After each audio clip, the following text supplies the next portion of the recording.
I look at your stats, they're pretty legit, man. I always say anybody that can win 90% of their fights is destined for greatness, and you're definitely not there. Not only that, but you know, when I was fighting professionally, I was going through school. I got a degree in biomedicine, you know, and I went and I did the whole thing. You know, I didn't skip off that for the first year, and I was fighting professionally and wrestling. You know, I'm a 2-time All-American. I was doing all that shit at the same time. I didn't get none of that shit. You know, I mean, he gets that shit because Dana Dickey to him, you know, because he's a young suburban, you know, rich kid, you know, so they like that kind of shit. But to me, it pisses me off every time I see it, you know. Is it? But it's nothing against the kid himself, right? Like you don't. It's not like his personality. I don't really know him.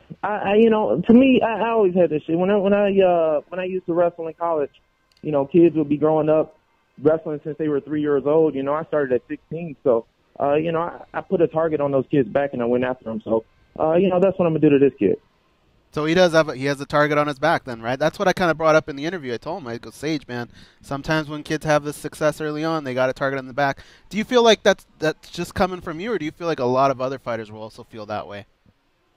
You know, I think a lot of other fighters feel that. They won't say shit, but, you know, I will. And, you know, we can tell it right now. If he, I hope he's listening in so he can hear me. He can hear what I'm saying about him. You know, I'm going to call Joe as soon as I get off the phone with you guys. We can do it at 194. Oh, 194 here in Vegas. Hell yeah. Hey, Kevin. 194 here in Vegas, biggest fight card of the year. He'll live the shortest career that the UFC has known. Kevin, how long does it take being with the UFC and that camaraderie in the back? You know, there's veterans, there's young guys. How long does it take for you to feel like you have that veteran status where people respect you, they know who you are? How many fights do you think it takes? It took me, I'd say like 3, you know. Like 3 before they're like, you know, at first they're like, oh, we're really nice to meet you, you know, like they're real nice, real cordial, and then eventually they figure out, oh, you're gonna be here to stay, you know, let's joke around, you know, it's no more small talk at that point. I'd say about like 3 fights in, you know, the first 2 they're like, oh, you know, kind of just bullshitting with you, and then the, you know, the next 2 they're like, you know, really getting after it. So, you know, yeah, I say like 3. It depends on who you are. You know, Sage might get it up to 2 because, you know, he's gonna get the Conor McGregor treatment, and Dana's gonna ride him around in this Ferrari on the strip. You know. Give us a prediction for Santos, and if the Northcutt fight ever came to fruition, how would that go down? I'm gonna beat the hell out of Santos.